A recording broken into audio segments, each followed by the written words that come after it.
vous proposons des témoignages de femmes migrantes qui sont accompagnées par les psychologues du service Cap Santé de la Sauvegarde des Yvelines. Ce projet de podcast rentre dans le cadre de la Semaine de l'intégration organisée par la DEDS des Yvelines au mois d'octobre 2025.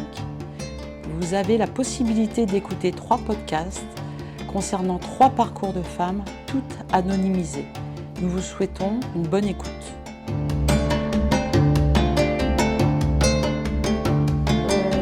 Moi, j'ai 40 ans. Pourquoi avez-vous quitté votre pays d'origine ? J'ai quitté mon pays par rapport à mon orientation sexuelle. J'ai eu des problèmes avec mes parents, avec la population aussi, parce que j'étais en couple. Donc du coup, ça plaisait pas à mes parents. J'étais bastonnée à chaque fois. En fait, ça commençait depuis l'âge de 13 ans. Quand j'étais au collège, j'ai rencontré une copine à moi, une camarade de classe avec qui on a commencé ensemble. Donc du coup, c'est à partir de là que j'ai commencé à avoir des problèmes à la maison. Et après, je suis sortie de la maison parce qu'on me frappait beaucoup. Donc je ne suis pas sortie de moi, mais mon papa, il m'a chassé que cette vie, il ne veut pas ça chez lui. J'étais brûlée, blessée, donc on me tapait tout le temps, donc j'ai figuré. Je ne sais pas si c'est...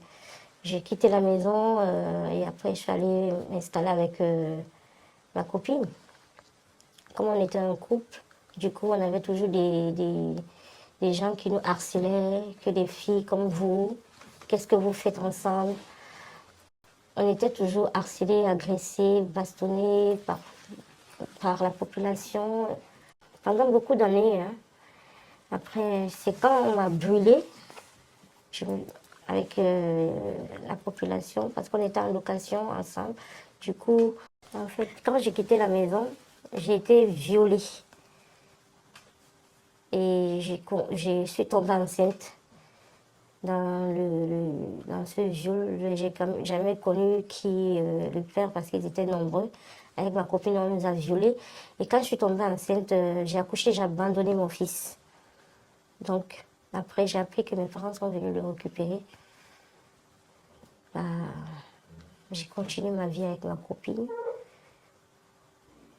Dans la population, donc on déménageait. Quand on a trop de problèmes dans un quartier, on quitte le quartier, on va ailleurs. Et c'était toujours comme ça. Après, je suis entrée dans la drogue. La drogue, j'étais pas bien, j'étais plus bien. J'étais pas normale en fait.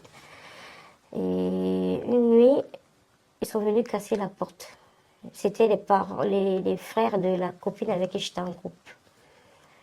Ses parents aussi nous harcelaient, ils envoyaient des gens toujours en train de nous agresser, surtout moi, que je lâche leur fille. J'ai pas eu une bonne image, je détruis leur fille. Donc, ils envoyaient toujours les gens m'agresser, taper, soit c'est la fille, soit c'est moi. Et après, j'ai dit, bah, voilà, donc on a trop de problèmes. Moi, j'ai appris qu'au Maroc, les gens, ils vont en Europe. Qu'est-ce qu'on fait ici? Puisqu'on n'est pas... On ne peut pas vivre notre vie tranquillement. On est toujours harcelé. Et moi, je me suis brûlée aux pieds et ils m'ont brûlé, ils m'ont versé de l'eau chaude. Et quand j'ai vu mon pied malade, j'ai dit, ah, après les soins, j'ai dit je ne pouvais plus parce que c'était déjà trop. Donc j'ai dit que j'ai quitté. Et j'ai dit, donc, si tu veux, on va ensemble. Donc c'est comme ça qu'on quitte. On arrive au Nigeria. Étant au Nigeria, on va au Niger. Au Niger, on a eu des problèmes. On nous a mis en cellule 3 jours. Parce que au Niger, ils ont c'est des musulmans, donc ils n'aiment pas voir des gens. Donc comme on était un couple, on était trop collés, donc du coup ils ont remarqué qu'on était pas les filles normales, c'est normal, je sais pas.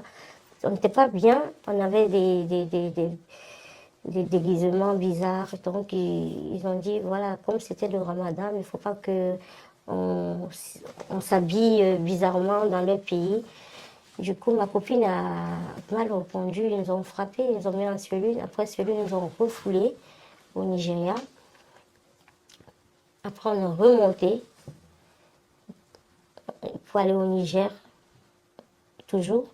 Mais on est allé dans une ville qu'on appelle Alit, donc le chef du ghetto, quand ils nous a vu arriver, et ça a fait des problèmes. Il a dit, bon, si vous voulez traverser, il faut qu'on vous couche forcément. Comme on n'avait pas aussi l'argent, donc on était obligé de faire ça. Mais après, les problèmes. On est arrivé à Tamaracet, une ville d'Algérie, c'est comme un peu le désert. Le monsieur qui nous a logés, c'était la même chose. Nous coucher, pour nous loger, ils étaient obligés. Après, on a eu un problème là-bas, ils nous ont refoulés au désert, Sizawati. On a fait presque 2 semaines au désert. Ils nous ont refoulés au Niger. Au Niger, maintenant, on a trouvé certaines personnes, des Nigériens. Les Nigériens nous ont dit, ok, vous partez de l'autre côté, nous on va en Libye, Libye c'est bien et tout et tout. On prend la route en Libye avec eux et ils nous livrent aux Touaregs. Donc ils nous vendent sans connaître qu'on nous a vendus en fait. Dès qu'ils nous livrent, moi je ne vois plus ma copine. On est divisés. Je demande qu'elle est où, on ne me dit pas. On ne s'est plus vu jusqu'à aujourd'hui.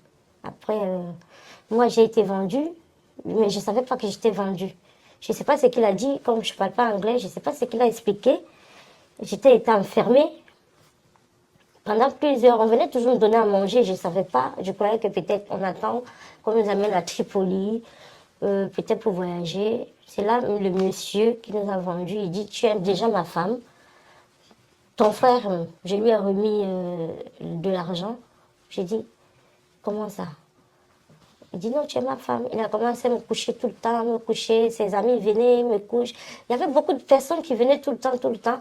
Et après, un jour, ils nous ont amenés travailler. Quand ils ont amené travailler, et on a rencontré d'autres filles nigériennes là-bas, il y avait un gars qui nous surveillait, un gars africain qui nous surveillait, et il a dit, on a essayé de l'expliquer, il a dit, ah, si vous voulez, je vous donne de l'argent, vous me donnez de l'argent, je vais vous faire fuir. J'ai dit, il n'y a pas de souci, je peux faire appel. On t'envoie de l'argent, mais je te promets de te donner ce que tu veux. Fais-moi fuir parce que je ne sais pas, je souffre. Et je ne sais pas où est ma copine depuis qu'on m'a amenée ici. C'est comme ça, il nous a fait, on était 3. Il nous a fait fuir et arrivé, on est reparti toujours au Niger pour aller maintenant toujours en Algérie. On est parti ensemble parce qu'il ne pouvait pas rester, sinon on le tuait. Donc on est quitté, on est parti, arrivé en Algérie. J'ai subi d'abord beaucoup de choses en Libye, hein. Beaucoup de choses. Avant d'arriver en Algérie, on est passé toujours par le désert. On nous cachait derrière les rochers. Et les rochers, les hommes qui conduisent les roumeurs pour le désert, ils étaient au moins 17. Derrière le rocher, toujours nous les filles, ils sont venus nous coucher de force. Ils disent, il n'y a plus de carburant, vous allez dormir ici. Ils ont séparé les hommes avec des femmes. Ils ont envoyé des hommes d'un autre côté, ils ont mis d'un autre côté, ils avaient des couteaux, ils ont dit, vous couchez, soit on vous tue ici. J'ai dit, je ne fais rien aux filles, on est obligé de se livrer, moi je ne veux pas mourir, je suis obligée de le faire. On était obligés et après, ils nous ont abandonnés, ils ont démarré, on a marché pendant des heures, des jours, je ne sais pas. Donc on dormait là-bas, on était tellement nombreuses, on était au moins 9 filles. 9 filles, on a marché, ils nous ont abandonnés en plein désert, hein, ils sont partis. On a marché, après on a vu des messieurs qui sont sur des chameaux. De très loin, on a commencé à crier, ils sont venus vers nous conduire vers des maisons, pas trop, mais une maison où il y avait de l'eau. On a bu. On est resté là. Et on a dit, si on a des gens qui sont un peu plus devant, on peut les appeler, ils nous envoient des cartes pour qu'on puisse monter. Donc moi j'avais déjà des amis en Algérie, j'ai dit bah moi je suis vers le désert, est-ce que vous pouvez me faire envoyer des cartes par ici? Ils ont dit, ils ont envoyé quelqu'un, ils vont nous amener plus proche. On est arrivé au ghetto, nous on appelle le ghetto, c'est des coins où des réfugiés arrivent, on vous garde toujours. J'ai raconté toujours le monsieur qui avait le ghetto. J'appelle les gens pour qu'on m'envoie les cartes. Il n'y a personne. Je suis obligée de te livrer toujours pour que tu puisses monter, avancer en fait. Ben, c'est comme ça, j'ai subi de viols, de beaucoup de choses et ma copine. Et après, peut-être 2 ans plus tard, les gens qui sortaient de Libye, qui étaient en prison, ils sont revenus. J'ai essayé de demander, mais ta copine on nous a séparés, elle était morte. On l'avait tuée, elle était morte. J'ai dit tuée comment? On l'a abusé d'elle et elle est morte. Du coup, j'ai continué ma route. Quitté en Algérie, je suis arrivée au Maroc. J'ai dormi dans le cimetière au Maroc. Après, j'ai rencontré des gens, j'ai essayé de m'intégrer pour qu'on puisse me loger. Et après, j'ai essayé de faire des petites commerces, petites trucs. Parfois, on s'habillait pour aller demander de l'argent en route. Tous les jours, on s'habille pour aller demander de l'argent. Quand on rentre, essayer de faire des économies. Je suis allée vers une frontière qu'on appelle Nador. J'avais 1 000 € que j'ai présenté. C'est comme ça que je suis entrée en Europe. Combien de temps a duré votre parcours? Mon parcours, en fait, j'ai fait presque 5 ans en bas. Mais j'ai fait presque 3 mois en route du Nigeria. Parce que quand j'ai pris la route avec ma copine, on est resté un peu au Nigeria. On a dormi dans des marchés, des magasins où on garde des oignons. Et puis, donc on essayait de faire des petits trucs pour qu'on puisse avoir de l'argent pour avancer. Après, on a fait peut-être 2 semaines, mais on a fait 1 mois, 2 mois, Libye, Niger, Nigeria, c'était 3 mois. Parce que quand j'ai fait presque 1 mois et demi en Libye. Parce que quand on m'a refoulé, on nous a refoulés, on a rencontré d'autres personnes qui nous ont amenés au Niger. Donc on a fait peut-être 3 mois avant de monter maintenant pour aller au Maghreb, mais j'ai fait subir pendant 3 mois beaucoup de choses. Beaucoup de viols. Tu es obligé. Tu es obligé de te livrer. Tu es obligé. On ne te supplie pas, on t'impose en fait. C'est forcé. Si on te tape, on te bastonne, parfois à mort. On te viole de force. On te couche. On te fait des trucs de force. Pas 1, pas 2 fois. C'était comme ça tout le temps. Tout le temps, on venait, on ouvre les portes pour nous coucher de force. Mais j'ai rencontré quelqu'un parce que j'ai eu quelqu'un quand même qui m'a aimé, qui m'a dit voilà, je peux te faire sortir d'ici, mais au cas où tu me donnes de l'argent. Et on était prêts. Moi, j'avais pas de l'argent, mais j'avais des relations que j'ai appelées pour qu'on lui fasse un transfert. Et c'est la personne qui vous a aidé à partir alors? Il est parti avec nous parce que s'il restait, il mourrait. D'accord. Parce que on était vendus en fait par le Nigérien qui a menti. Parce qu'il savait qu'on ne parlait pas anglais. Je ne sais pas ce qu'il a dit. Il a dit, vas-y, c'est lui qui il va vous faire entrer en Europe. Il restait ici chez lui. On a fait presque 2 semaines.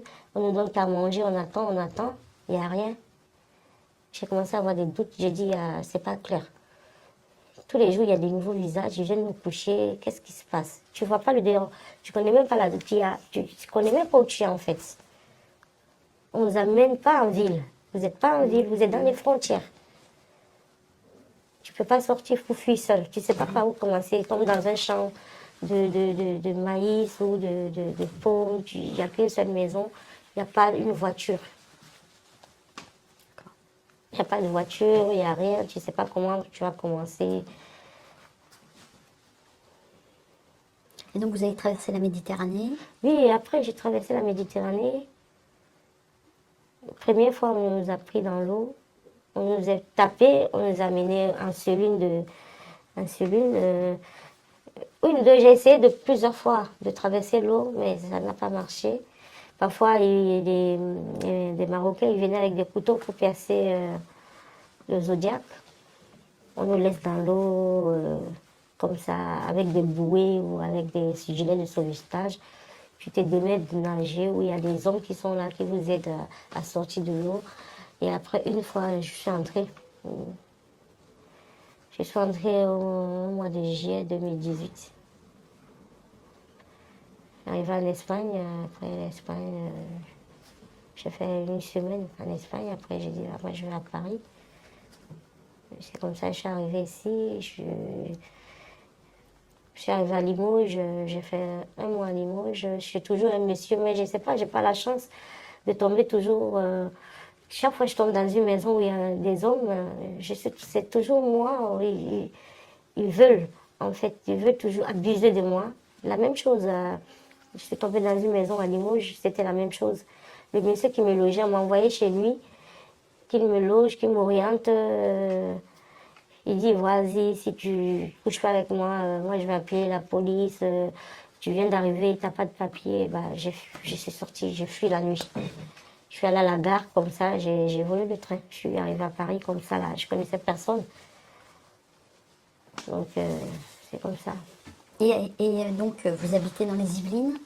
Oui, maintenant, je suis dans les Yvelines, à Mantes. D'accord. Et comment se passe l'accompagnement? Comment... Non, ça se passe très bien, c'est pas bien, je suis tranquille.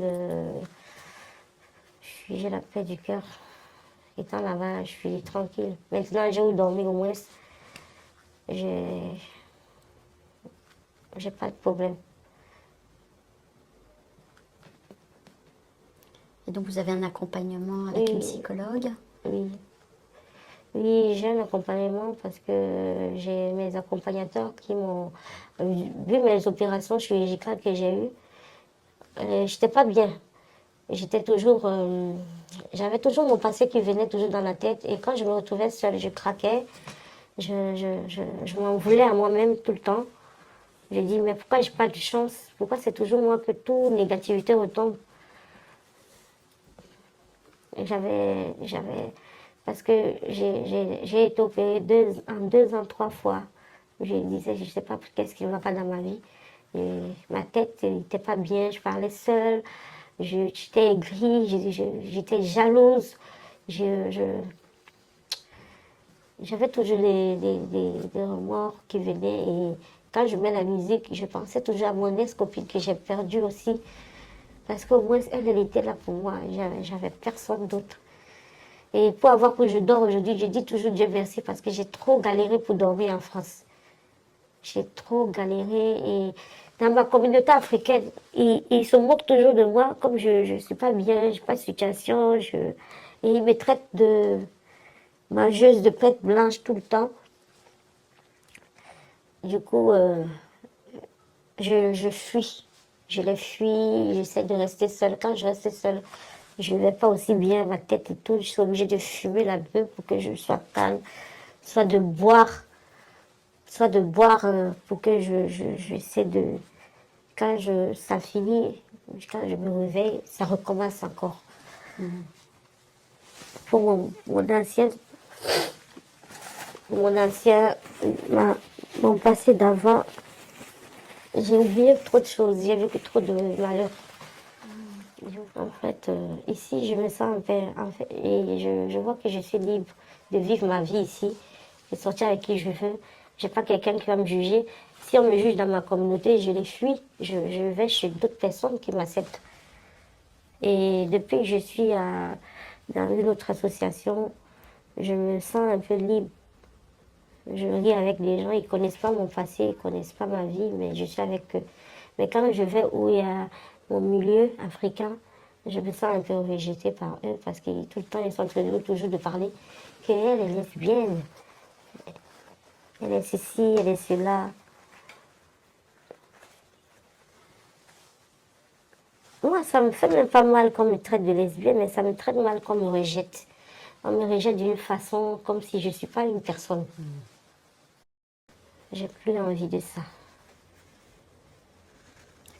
Je veux vivre ma vie et je veux vivre en paix sans les jugements. Ben merci. Merci voilà, pour nous avoir exposé votre parcours difficile. Un coup très difficile. Ouais. Très difficile.